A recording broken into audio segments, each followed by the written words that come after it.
It is Saturday, September 4th, 2010, and we are looking at a chart of the Euro US dollar weekly, doing our weekly analysis.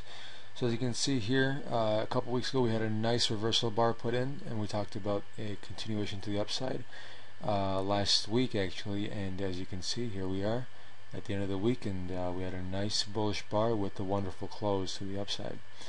Now, as you can see, early in the week we actually had quite a sell-off, which had me on edge for a bit, and then we finally had a nice turnaround and push back up.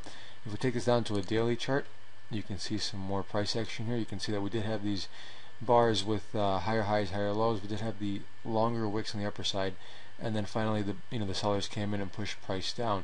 Now, notice here that on this bar, it's pretty clear that the bears did not have control anymore because they managed to push price down, but as the price closed for the day, it was actually a bullish bar, and as you can see right after that, the bulls came in and took it to the upside for the rest of the week.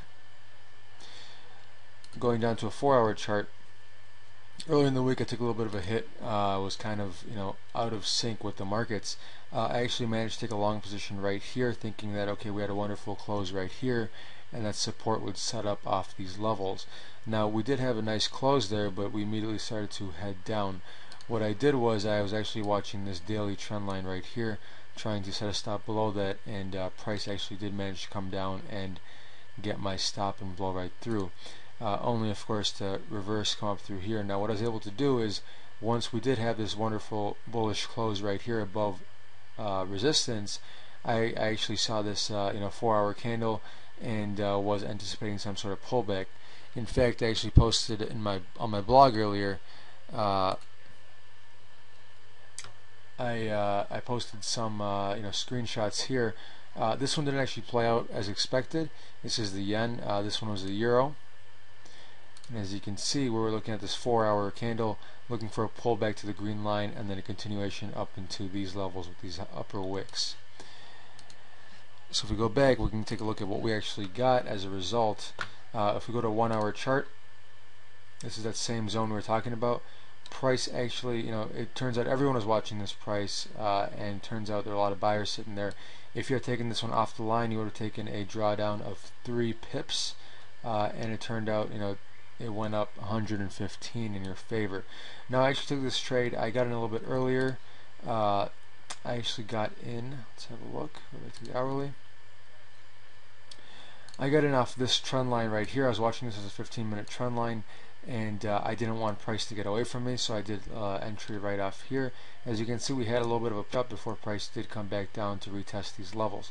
So I got in about 15 pips or so before the line in anticipation for a bullish move up, and I actually closed my position right here. As you can see, news came out Friday, and we had some unemployment numbers which were actually very bullish for the euro, so we did see a push up, but before the close the price came back down and closed back under these levels. Now at that point, it kind of became a crap shot, because price could have easily continued on down back to these levels, creating a break-even trade for me. So at that point I had to take a profit, only to see that this went up, which is perfectly okay, because looking in hindsight, at the time it was the right decision to make.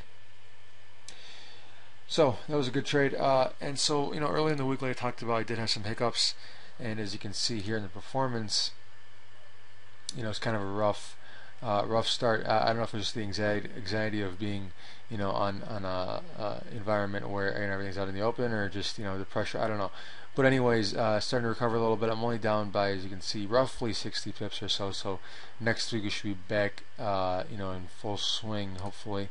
And unfortunately, you can see August did close not too sharp, but I was only trading a couple weeks there. Hopefully the next few months will be a better reflection of my trading style and whatnot. So we'll have to see.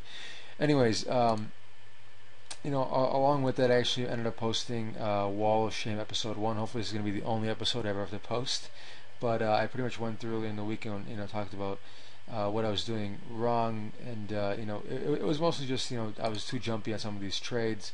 I should be more patient and let the market set up.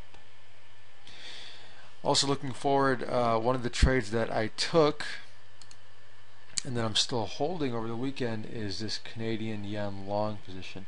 Now, as you can see, we're looking at a weekly chart here, and we had two very beautiful closes right here. As you can see, we have some very nice support setting up, and sellers started pushing it down last week, couldn't do it, tried it again this week, and they had a nice comeback. So I'm anticipating some sort of push to the upside. I think there's a good chance that we do see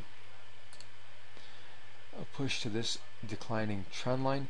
Now the only thing to remember here is that we do have quite a bit of selling pressure. So you know, one thing I was looking at after hours is you know, we have managed to push up into some of these levels here. For example, this one right here tagged it cleanly and pulled back off of it.